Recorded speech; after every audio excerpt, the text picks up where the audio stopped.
Praise the lord. ప్రభువనేసు నామములో అందరికీ వందనములు. యేసయ్య మాటను ఈ కార్యక్రమాన్ని వీక్షించడానికి ప్రేమతో మిమ్మును స్వాగతిస్తున్నాం. ఈ దినము అపోస్తలుడైన పౌలు కొరింథీయులకు రాసిన 2వ పత్రిక 7వ అధ్యాయం 13వ వచనం నుండి 16 వచనాల వరకు ధ్యానించుకుందాం. ఇందుచేత మేము ఆదరింపబడితిమి, అంతేకాదు మాకు ఈ ఆదరణ కలిగినప్పుడు తీతు యొక్క ఆత్మ మీ అందరి వలన విశ్రాంతి పొందినందున అతని సంతోషమును చూచి మరి ఎక్కువగా మేము సంతోషించితిమి. ఏలైనగా నేను అతని ఎదుట మీ విషయమై ఏ అతిశయపు మాటలు చెప్పినను నేను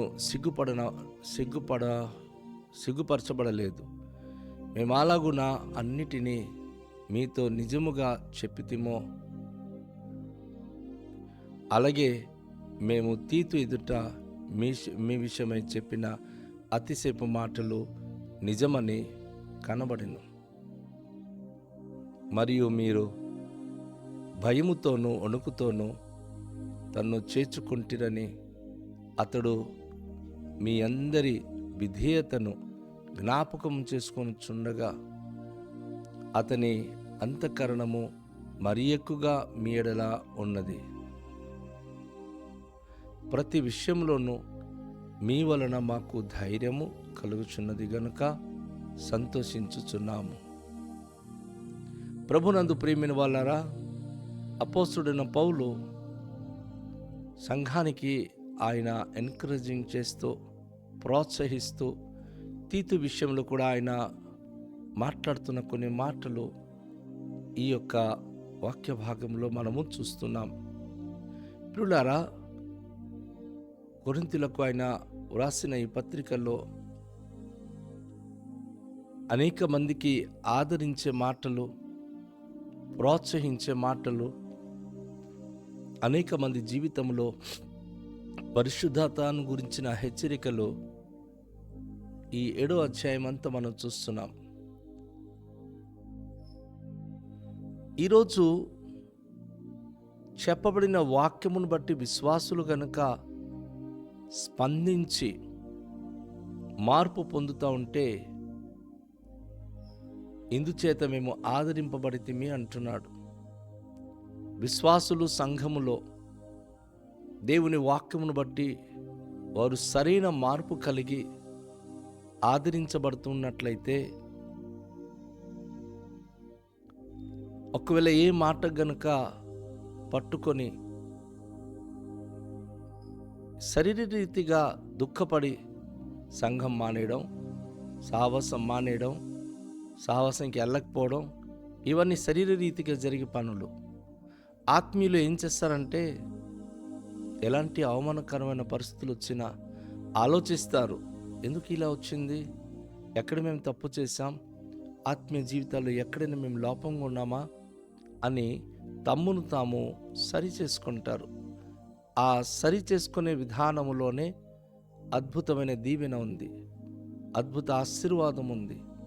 అలా సరి చేసుకోవడం ద్వారా రక్షణార్థమైనటువంటి మారు మనసు కలుగుతుంది. స్వచ్ఛమైన దేవుని యొక్క దీవెన వారికి లభిస్తుంది. అందుకే మేము చెప్పిన మాటను బట్టి ఆదరింపబడితిమి. మీరు పొంది ఉన్న మార్పును బట్టి, ఆత్మీయ క్షేమమును బట్టి మేము ఆదరించబడుతున్నాం. అంతేకాదు, మాకు ఈ ఆదరణ కలిగినప్పుడు తీతు యొక్క ఆత్మ మీ అందరి వలన విశ్రాంతి పొందినందున అతని సంతోషమును చూచి మరి ఎక్కువగా మేము సంతోషించితిమి. ఈ సంభాషణ ద్వారా తీతు మీ దగ్గరికి వచ్చి జరిగిన పరిస్థితులన్నీ కూడా మీ గురించి మాకు చెప్పినప్పుడు తీతు యొక్క ఆత్మ మీ అందరి వలన విశ్రాంతి పొందింది, చాలా ప్రశాంతమైపోయింది. లేకపోతే మేము గద్దించి రాసిన ఉత్తరం ద్వారా మనసు ఇరిగిపోయి సంఘము చెల్లచెదురైపోయి ఇలా గద్దిస్తున్నారు అనే భావనతో కనుక మీరు ఇటొటైపోతే అది ఎంతో ప్రమాదం. కానీ మీరు తీతును ఎంతగానో మీరు ఆదరించి మీ వలన ఆయన విశ్రాంతి పొందాడు, ఆయనకి నెమ్మది కలిగింది. అమ్మయ్య, బిడ్డలకు అలాంటి ప్రాబ్లం ఏమి లేదు, అందరూ మార్పు పొంది చక్కగా ఉన్నారని వారి ఆధ్యాత్మిక స్థితిని చూచి ఆయన పొందినటువంటి విశ్రాంతిని బట్టి అతని సంతోషం చూచి మరి ఎక్కువగా మేము సంతోషపడితేమి. ఆయన సంతోషించాడు. ఆ విషయాలన్నీ ఆయన చెప్పినప్పుడు మేము కూడా ఎక్కువగా సంతోషించాం. ఏలైనగా నేను అతని ఎదుట మీ విషయమై ఏ అతిశయపు మాటలు చెప్పినను నేను సిగ్గుపడలేదు. మేము ఇలాగో చెప్పి అన్నిటినీ మీతో నిజముగా చెప్పితిమి. అలాగే మేము తీతు ఎదుట మీ విషయమై చెప్పిన అతిశయపు మాటలు నిజమే అని కనబడను. ఈ వాక్య భాగంలో మనం గమనించినప్పుడు తీతు ఎదుట మాత్రమే కాదు, మీ ఎదుట కూడా నిజమే పలుకుతున్నాం. మేము ఒకరి దగ్గర ఒకలాంటి మాటలు, మరొక దగ్గర మాటలు, ఇది చాలామందికి అలవాటు ఉంటాయి కదండి. అపోస్తలుడు పౌలు అంటాడు, అది కరెక్ట్ కాదు. ఆ మాటలు అది జీవితానికి చాలా ప్రమాదము, సిగ్గుపడేటటువంటి పరిస్థితి తీసుకొస్తుంది. కాబట్టి మీతో ఏం మాట్లాడుతున్నామో తీతు ఎదుట కూడా అదే మాటలు పలుకుతున్నాం. తీతు ఎదుట ఏ మాటలు పలికి ఉన్నామో మీ ఎదుట కూడా అదే మాట పలుకుతున్నాం. ఇది ఖచ్చితంగా నిజము, అసత్యము కానీ కల్పితాలు కానీ ఇందులో ఏమీ లేదు. ఈ మాటలు నిజము అని చెప్పి తెలియచేస్తా ఉన్నాడు. కనుక దేవుని ప్రియ సంఘమా, దేవుని మాటలు మనం వింటున్నప్పుడు ఎప్పుడు కూడా ఇక్కడ మాటలు అక్కడ మాట ఇక్కడ చేసే విశ్వాసి గనక ఉంటే మార్పు పొందాలి. ఎప్పుడు నిజమే పలకాలి. చిన్న పెద్ద విషయానికి మనము షేరింగ్ చేసుకొని ప్రచారాలు చేయడం కాదు. యేసయ్య గురించి చెప్పే మాటలు బోల్డ్ని ఉన్నాయి. ఆ అద్భుతమైన దైవికమైన మాటలు ఇతరులకు మనం చెప్పి ఆత్మీయ జీవితాల్లో ఉజ్జీవానికి మనము దారి చూపేవారుగా ఉండాల్సిన బాధ్యత మన పైన ఉందని దేవుని వాక్యమును బట్టి మీకు తెలియచేస్తా ఉన్నాను. దేవుని యొక్క వాక్యమును మనం చూస్తున్నప్పుడు మరియు మీరు భయముతోనూ వణుకుతోనూ తన్ను చేర్చుకుంటురని అతడు మీ అందరి విధేయతను జ్ఞాపకము చేసుకొనుచుండగా అతని అంతఃకరణము మరీ ఎక్కువగా మీ ఎడల ఉన్నది. ఇక్కడ భయముతోనూ వణుకుతోనూ తను చేర్చుకుంటురని అతడు మీ అందరి విధేయతను జ్ఞాపకం చేసుకుంటున్నాడు. తీతు తన జీవితంలో మీరు ఎలాంటి వారు, ఎలాంటి విధంగా ఆయనకి మీరు జ్ఞాపకం చేసుకుంటున్నారు, ఏ రీతిగా ఆయనకి మీరు చేర్చుకున్నారు, మీలో ఉన్న భయము వణుకు ఎలాంటిది. లోకంలో ఎవరికో భయపడుతున్నారండి, అవసరమాది. దేవునికి భయపడండి. దేవుని యందు భయభక్తి కలిగి ఉండండి. ఆయన సేవకులు చెప్పే వాక్యమును బట్టి భయముతో జీవించండి.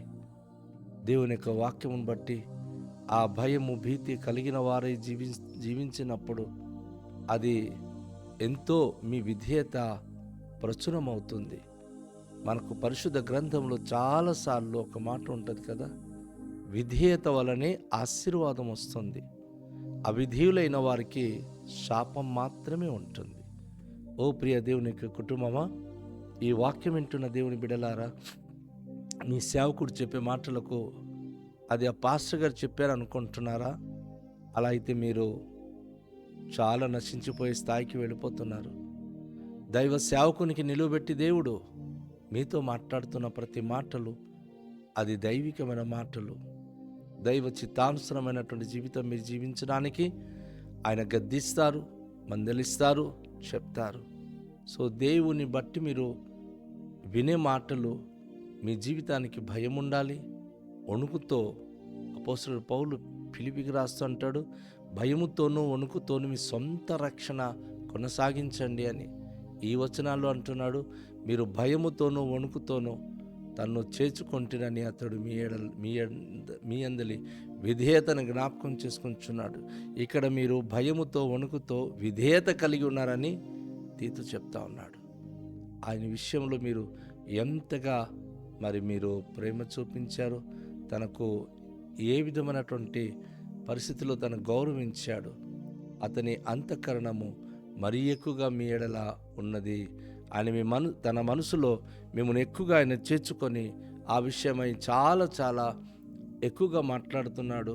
ఎందుకంటే మీరు మంచివారు, మీరు విధేయత కలిగిన వారు, లోబడిన వారు అని చెప్పి మీ గురించి జ్ఞాపకం చేస్తూ ఉన్నాడు.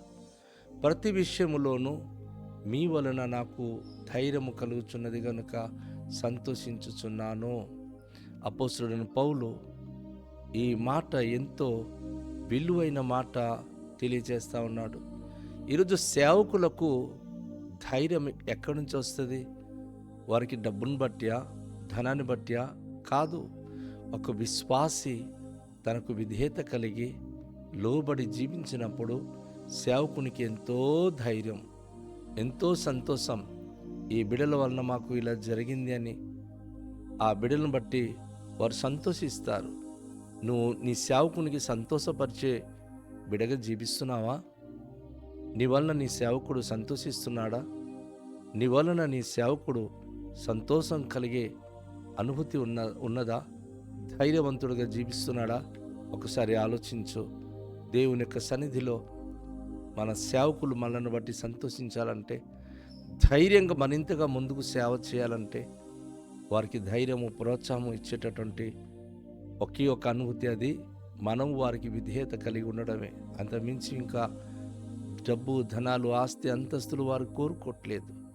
వారికి విధేయత కలిగి జీవిస్తున్నామా? అప్పుడు సేవకులు మరింత ధైర్యంగా పరిచర్య చేయగలరు. కనుక రండి, తలలుంచుకొని ప్రార్థన చేద్దాం. దయగల తండ్రి, మీ పరిశుద్ధ నామానికి స్తోత్రాలు. ఈ దినం మీరు మాతో మాట్లాడిన మాటల కొరకు కృతజ్ఞతలు చెల్లిస్తున్నాం. ఈ వాక్యం ద్వారా మా జీవితానికి ఆశీర్వదించి మీ మహోన్నత నామానికి మహిమకరంగా ప్రభువా మీ యొక్క కృపతో మమ్మల్ని నడిపించండి. ప్రభువా మీలో విధేయత కలిగిన వారమై, మీకు లోబడిన మనస్తత్వం కలిగిన వారే ప్రభువా మీ యొక్క సంధిలో ప్రభువనైనా మేము సంతోషంగా జీవించే భాగ్యం అనుగ్రహించుమని, ఈ వాక్యం ప్రతి హృదయంతరంగానికి దీవెనకరంగా ఉంచుమని, ఘనత, మహిమ, ప్రభావములు మీకే చెల్లిస్తూ యేసు నామములో ప్రార్థిస్తున్నాము తండ్రి. ఆమెన్. అందరికీ షాలోం. ప్రభు మనను దీవించునుగాక.